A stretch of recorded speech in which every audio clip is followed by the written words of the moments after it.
Hey guys, Jengar here. Welcome to today's realistic review in which we are taking a look at the IL-10 1946 at 5.0 in the Soviet line.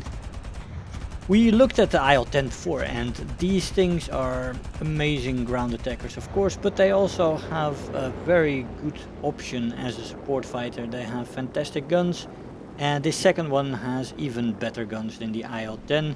This one runs with 23mm all round, and that is just amazing. 4 times 23mm. Joyful with a 20mm turret. Lovely plane, and very versatile actually. Good in horizontal turns and stuff like that. So interesting plane to fly, and all the ground attackers in rank 4 Soviets, the Su-6s and the IL-10s, are very much worth your time, especially if you're a dedicated ground pounder. The speeds in the 1964 are 479 kilometers an hour without WEP at sea level, and 501 with WEP. At 4500 meters this is 415 kilometers an hour without, and 416 with. And finally at 6500 meters still go up to 343 both with and without WEP. These speeds are in indicated airspeed without Mach. Now, I don't know if they changed the WEP. I know they changed the battle ratings.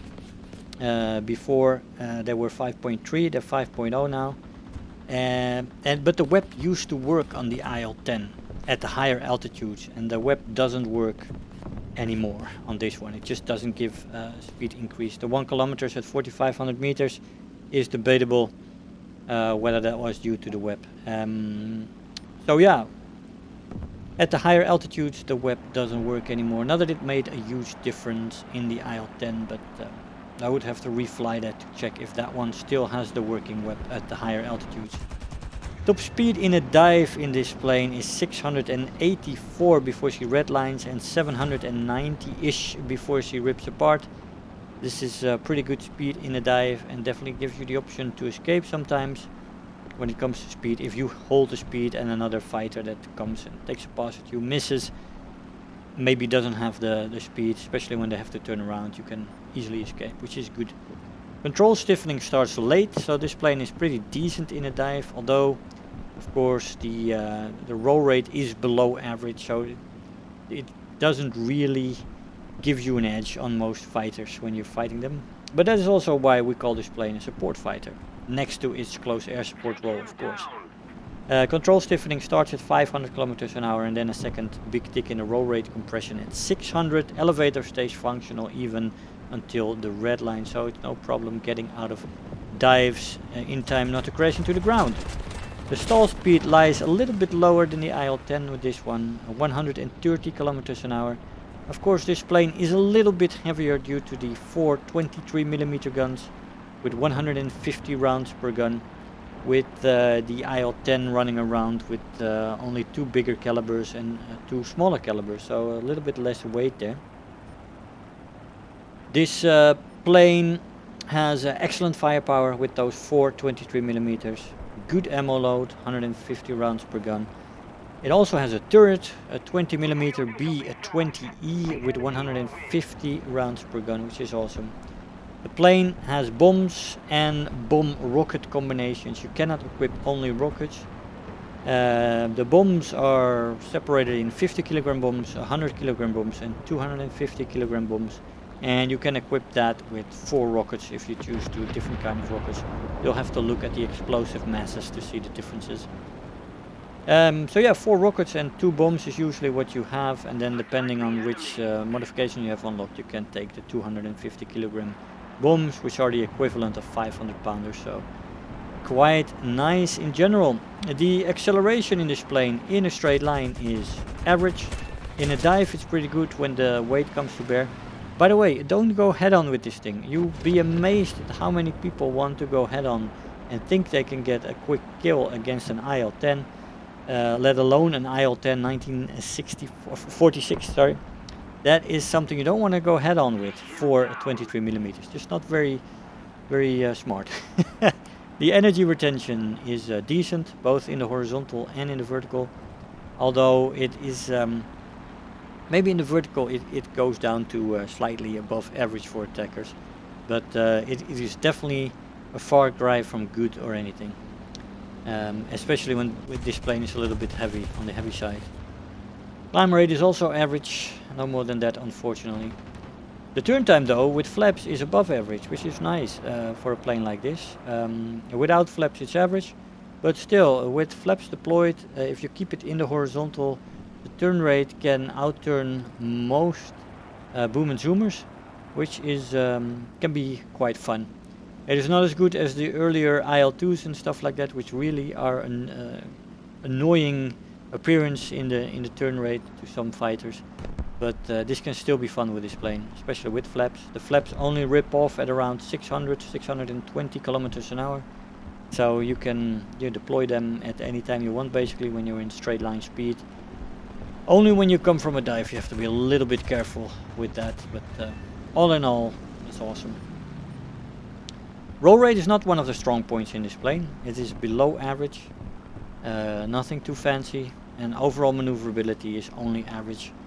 But when you look at other attackers, it is quite on par there.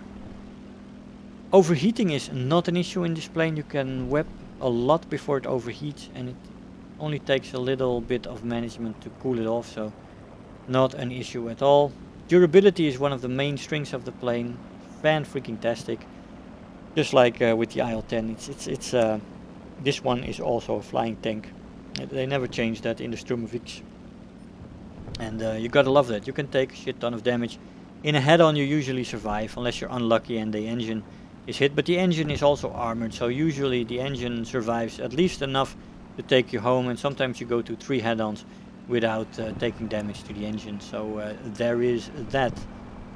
Repair cost is very good indeed. 5,601 Silver Lions, which is slightly below the average on what planes have around this battle rating, especially the attacker. So yeah, very happy with that repair cost.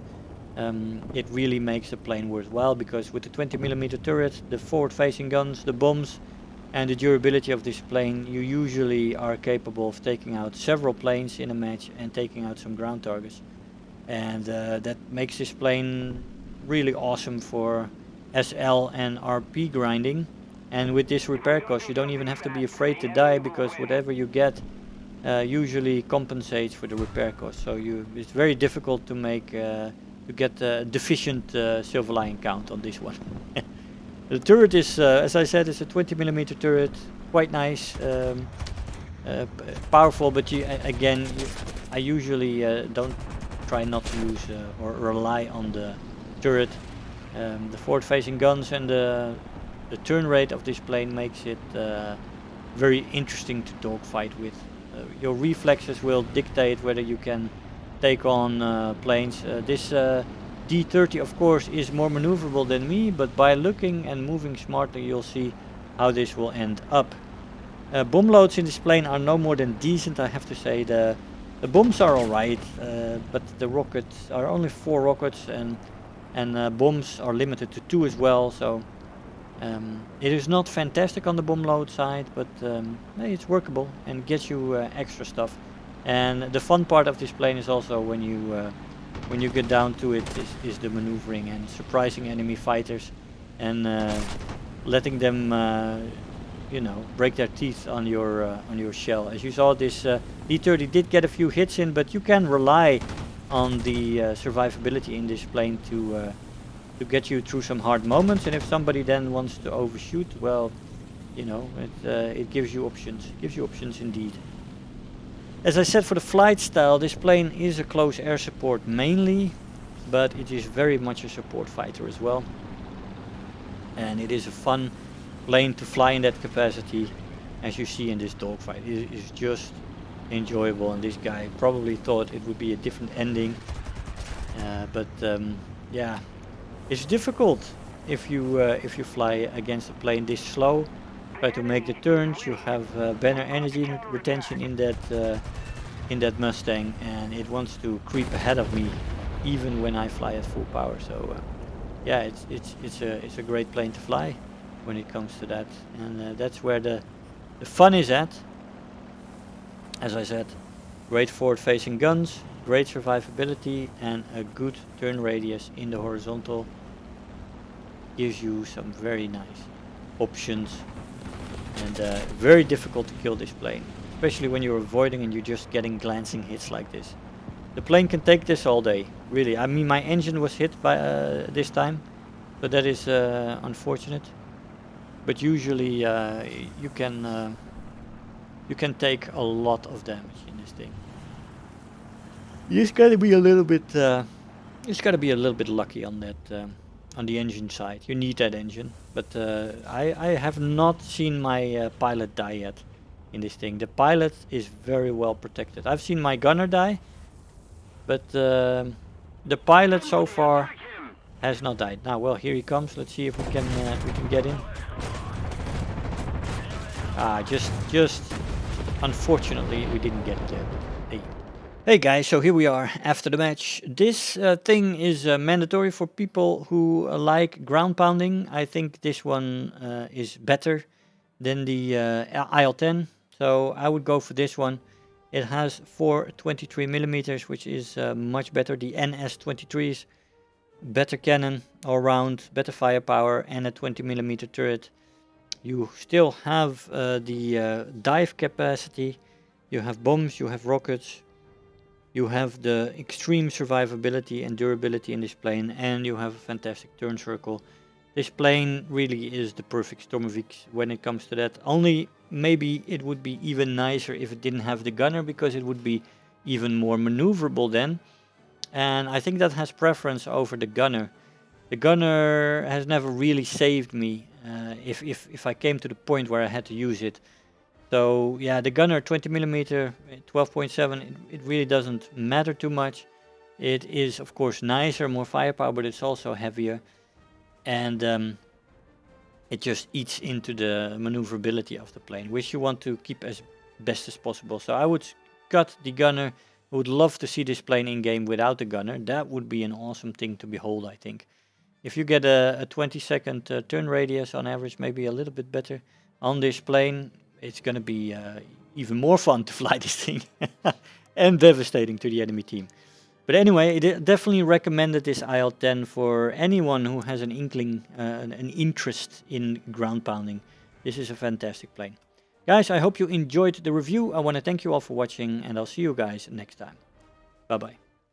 If you're new here, make sure to hit the subscribe button, become part of this community. If you are already a subscriber, don't forget to like the video, do leave me a comment, and if you really feel like helping out today, make sure to share the video with your friends and let them know about the channel.